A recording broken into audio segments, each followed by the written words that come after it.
السلام علیکم سامعین، میں ہوں حکیم فیصل اور آپ سن رہے ہیں، دیکھ رہے ہیں کلیم دعا خانہ یوٹیوب چینل۔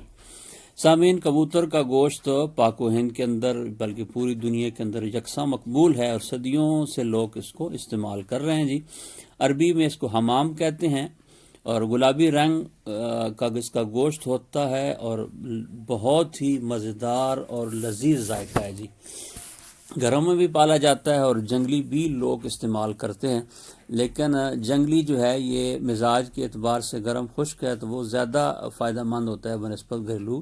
کے، لیکن آج کل جنگلی مشکل سے ملتے ہیں تو آپ گھریلو ہی استعمال کر سکتے ہیں جی۔ طبیعت کے لحاظ سے گرم خشک ہے اور گرم مزاج والوں کے لیے اچھا نہیں ہے جی، اور اس کا اگر بدل آپ کبوتر کی جگہ کوئی اور چیز استعمال کرنا چاہیں تو وہ تیتر کا گوشت ہے۔ فالج، لکوہ، ریشہ اس کے لیے بڑا مفید ہے، بہت ہی صالح اور مزیدار قسم کا خون پیدا کرتا ہے اور ٹھنڈے مزاج والوں کو جو ہے اس کے اندر جو ہے منی بہت زیادہ پیدا کرتا ہے اور اسی طرح جسم کو موٹا کرتا ہے اس کا مستقل گوشت کھانے سے، اور گردہ اور مثانے کو قوت دیتا ہے، اور جن لوگوں کو بہت زیادہ پیشاب آتا ہے ان کے لیے بہت زیادہ ہی مفید ہے جی۔ اور ریح بادی کے جن کو مسائل ان کے لیے فائدہ ہے، تو کبوتر کا گوشت ضرور استعمال کریں جی۔